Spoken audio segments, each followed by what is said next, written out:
नमस्कार मित्रों। तो यहाँ पे आप देख रहे हैं हमारे पास 4P डायमंड मैन्युफैक्चरिंग मशीन है। अभी ये जो मशीन है उसमें हम कैलिब्रेशन कर रहे हैं। कैलिब्रेशन क्या आता है, हमारे पास जो मशीन है उसमें मान लीजिए आपने शट ऑफ और शट डाउन किया और ये हैंग हो गया मशीन। तो उसके बाद यहाँ पे आप देख रहे हैं वैसे हमें डायमंड है उसमें जो कैलिब्रेशन है वो करना पड़ता है। यहाँ पे जो कैलिब्रेशन हो रहा है वहां पे हमारे पास एक डाई रहेगी और उसका जो डायामीटर है अपर साइड का वो फिक्स रहेगा 3 mm का, जो हम इसमें इंक्लूड करते हैं और उसके बाद उसके कैलिब्रेशन और उसका कैलिब्रेशन हम जो कहते हैं वो स्टार्टअप करते हैं। तो यहाँ पे आप देख सकते हैं हमें एग्जैक्ट जो हमारे पास सर्कल है 3 mm का, उसमें एक डायमंड का जो हम डाई कहते हैं उसको हमें मैचअप करनी है और उसके बाद उसका डायमंड में आगे की जो प्रोसेस होती है, जो मैन्युफैक्चरिंग की प्रोसेस होती है, 4P की प्रोसेस होती है, वो उसके बाद ही पॉसिबल रहती है। तो डायमंड में जो कैलिब्रेशन करना है वो हम ऐसे कर सकते हैं। सबसे पहले इसमें हमें मिडिल में जो गोल सर्कल यहाँ पे आप देख रहे हैं वो हमें मैचअप करना है। उसके बाद उसकी जो डेप्थ है वो भी हमें मेजर करनी है, क्योंकि ये जो मशीन है उसको उतना मालूम नहीं रहेगा कि भैया इसमें हमने डायमंड रखा है छोटा वाला, तो उसको हमें कहाँ से कट करना है, उसका जो टेबल है उसकी पोर्शन, उसकी जो पोजीशन है वो एग्जैक्ट कहाँ है। और जो कैलिब्रेशन है वो मोड जब लेसर इम्पैक्ट रहेगी कोई भी डायमंड पे, जब इम्पैक्ट रहेगी ना तब उसकी जो कैलिब्रेशन है वो 19-20 होने के कारण डायमंड है वो परफेक्ट आपको कट आउट नहीं रहेगा। तो उस हिसाब से इस डायमंड पे सबसे पहले कैलिब्रेशन हमें करना ही करना है। एग्जैक्ट जब कैलिब्रेशन करते हैं उसको रोटेट करते हैं और उसका रोटेट होने के बाद हमें लगता है कि भैया हमारे पास जो रेड सर्कल 3 mm का है उसमें ही एग्जैक्ट है, तो सारे डेटा इंक्लूड करके हमें डबल क्लिक करके उसका जो डेटा है वो सेव हो जाएगा और डायमंड का कैलिब्रेशन हो जाएगा। तो यहाँ पे आप देख सकते हैं अब हम आगे की प्रोसेस करती है। ओरिजिनल डायमंड है उसको रख के डायमंड है उसका हम प्रोडक्शन करते हैं, उसको घाट भी कहते हैं। डायमंड का घाट आपने देखा होगा, उसमें फेसेट नहीं आते हैं। तो ऐसा जो शेप आता है टॉप यानी कि भमड़ा हम कहते हैं, वैसा शेप का डायमंड हमें ये बना के देगा।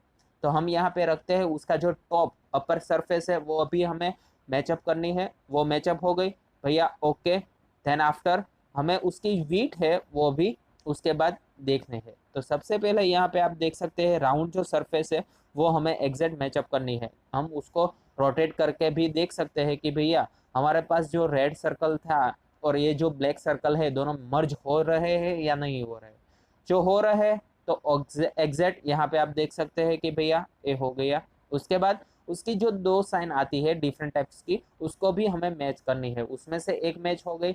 और जो हम बीट या टेबल या गर्डल की कहते हैं वो सारी की सारी हमें लाइन है वो सेटअप करनी है। तो यहाँ पे आप देख सकते हैं हमारा टेबल की जो पोर्शन है उसकी जो प्रोसेस है वो हो रही है। ये प्रोसेस होने के बाद हमें आगे की नेक्स्ट प्रोसेस करनी है। उसके लिए जो कीबोर्ड है उसमें एक्स जो की आती है वो हम प्रेस करते हैं। अब अपने हिसाब से सॉफ्टवेयर में इंक्लूड कर सकते हैं। अगर आपको कोई भी दूसरी या एडिटिंग करना है या फिर डायमंड में सॉफ्टवेयर जो आता है 4P का उसमें अगर आपको चेंजेस करना है तो आप चेंजेस कर सकते हैं। तो यहाँ पे प्रोसेस हो रही है, हो गई ये प्रोसेस। उसके बाद विट की प्रोसेस होती है, यहाँ पे आप देख सकते हैं वीट। और उसके बाद जो गर्डल है उसकी प्रोसेस होती है, जो राउंड सरफेस है वैसा रहेगा और पेविलियन की प्रोसेस रहेगी। तो ये 4 प्रोसेस होने के कारण इसको हम 4P प्रोसेस कहते हैं। ये एक बढ़िया प्रोसेस है, मशीन है जिसका हम यूज कर सकते हैं। अभी रिसेंटली हम क्या करते हैं कि 4P मशीन है उसकी डिमांड सबसे ज्यादा है, क्योंकि अगर आपको आरबीसी यानी कि राउंड ब्रिलियंट कट के डायमंड मैन्युफैक्चरिंग करना है तो 4P मशीन खूब आवश्यक है, आपको लेना ही लेना है। तो उस हिसाब से अगर आपको 4P मशीन के बारे में नॉलेज नहीं है तो सबसे पहले आपको इसका नॉलेज लेना पड़ेगा। नॉलेज लेने के बाद इसमें आगे की प्रोसेस आप कर सकते हैं और आप अपने हिसाब से कोई भी डायमंड है वो मैन्युफैक्चरिंग कर सकते हैं। तो यहाँ पे आप देख सकते हैं हमने जो दूसरा डायमंड है उसका जो भी डायामीटर या पैरामीटर हम जो कहते हैं वो हमें इंक्लूड करना है। और उसके बाद इसका जैसे हम आगे की प्रोसेस करी भैया टेबल की, और ये जो साइड वाली साइन है वो हमें मैचअप करनी है। यहाँ पे आप देख सकते हैं हम रोटेट भी डायमंड कर सकते हैं, अप डाउन भी कर सकते हैं, उसका चेंजेस है पैटर्न है थ्री एक्सिस में उसको भी हम रोटेट कर सकते हैं और डायमंड है वो हमें फाइनलाइज मिल सकता है। तो ऐसे हम देखना पड़ेगा कि भैया डायमंड है वो कंप्लीट हो गया, 4P प्रोसेस हो गई, तो हम कह सकते हैं कि भैया हमारा डायमंड है वो 4P हो गया।